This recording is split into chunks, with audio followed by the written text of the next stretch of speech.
Assalamualaikum warahmatullahi wabarakatuh. Salam sejahtera bagi kita semua. Om Swastiastu, Nama Budaya, Salam Kebajikan. Perkenalkan, nama saya Juan Alpanto Bimindra dari kelas 05 TPLP 008. Semoga dengan adanya belajar online ini kita tetap aktif ya Bun dalam pembelajaran. Saya ingin menuntaskan tugas kelompok, yaitu menjelaskan cara membuat database baru serta tabel-tabelnya. Sebelum memasuki pembahasan, saya ingin memperkenalkan nama teman-teman saya. Yang pertama ada saya sendiri, lalu ada Muhammad Fitrayansyah, yang ketiga ada Muhammad Vicky Julian, yang keempat ada Muhammad Rapli, yang kelima ada Muhammad Dimas Nugroho, yang keenam ada Robinson Tupu, dan yang ketujuh ada Slamet Rio. Baiklah, langsung saja kita ke pembahasannya. Pengertian database. Database adalah kumpulan informasi yang disimpan di dalam komputer secara sistematik sehingga dapat diperiksa menggunakan suatu program komputer untuk memperoleh informasi dari basis data tersebut.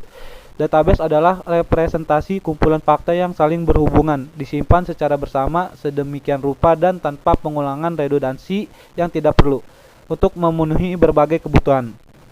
Istilah database berawal dari ilmu komputer. Meskipun kemudian artinya semakin luas, memasukkan hal-hal di luar bidang elektronika, artikel ini mengenai database komputer. Catatan yang mirip dengan database sebenarnya sudah ada sebelum revolusi industri, yaitu dalam bentuk buku besar, kwitansi, dan kumpulan data yang berhubungan dengan bisnis. Perangkat membuat database. Database dapat dibuat dan diolah dengan menggunakan suatu program komputer, yaitu yang biasa kita sebut dengan software. Software yang digunakan untuk mengelola dan memanggil query database disebut Database Management System (DBMS), atau jika diterjemahkan ke dalam bahasa Indonesia berarti Sistem Manajemen Basis Data. Contohnya seperti Microsoft SQL, Server Oracle, MySQL, PostgreSQL, Microsoft Access, Product, FoxPro, Visual FoxPro, Quicksilver, dan lain-lain. Operasi dasar basis data. Di dalam basis data kita dapat menyimpan satu atau lebih tabel. Pada tabel inilah data disimpan dan ditempatkan. Kita harus mengetahui operasi-operasi dasar di dalam basis data. Operasi-operasi dasar tersebut meliputi yaitu create database, yaitu pembuatan basis data di mana kita membuat lemari dokumen baru tempat penyimpan dilakukan. Drop database, penghapusan basis data di mana kita menghancurkan lemari dokumen beserta isinya jika ada. Create tabel, yaitu pembuatan tabel baru ke suatu basis data atau sama seperti penambahan map dokumen ke sebuah lemari arsip yang telah ada. Drop tabel, yaitu penghapusan tabel dari suatu basis data atau sama seperti perusahaan map dokumen lama atau yang tidak terpakai di sebuah lemari dokumen. Insert, penambahan atau pengisian data baru ke tabel yang berada pada suatu basis data. Query, yaitu pengambilan data dari sebuah tabel sama seperti pencarian lembar dokumen dari sebuah map. Update, yaitu perbaikan atau perubahan isi dokumen di dalam tabel pada suatu basis data. Delete, yaitu penghapusan data dari sebuah tabel. Proses pembuatan database baru. Buatlah database baru dengan nama file kelompok 5. Klik kanan, New Database. Lalu buatlah tabel baru dengan nama tabel dosen, tabel jurusan, tabel mata kuliah, dan tabel mengajar. Lalu save. Selanjutnya tampilan tabel dosen. Terdiri dari beberapa kolom. Yang pertama ada nomor dosen dengan tipe data inchar sebagai primary key. Lalu ada nama dosen dengan tipe data inchar, tempat lahir dengan tipe data inchar, tanggal lahir dengan tipe data datetime. Tipe data datetime adalah untuk menyimpan dan memanipulasi data yang berkaitan dengan operasi tanggal dan waktu. Lalu ada jenis kelamin dengan tipe data inchar, ada agama dengan tipe data inchar, alamat dengan tipe data inchar, kota dengan tipe data inchar, kode pos dengan tipe data inchar, dan gaji pokok dengan tipe data money. Tipe data money merupakan bilangan pecahan dengan angka di belakang koma, digunakan untuk perhitung moneter. Tampilan tabel jurusan dengan kolom kode jurusan sebagai primary key dengan tipe data inchar. nama jurusan dengan tipe data encar, jenjang dengan tipe data encar, dan kajur dengan tipe data encar. Tampilan tabel mata kuliah dengan kolom kode mata kuliah dengan tipe data encar, nama mata kuliah dengan tipe data encar, SKS dengan tipe data integer. Tipe data integer adalah merupakan tipe bilangan bulat atau bilangan yang tidak memiliki nilai di belakang koma.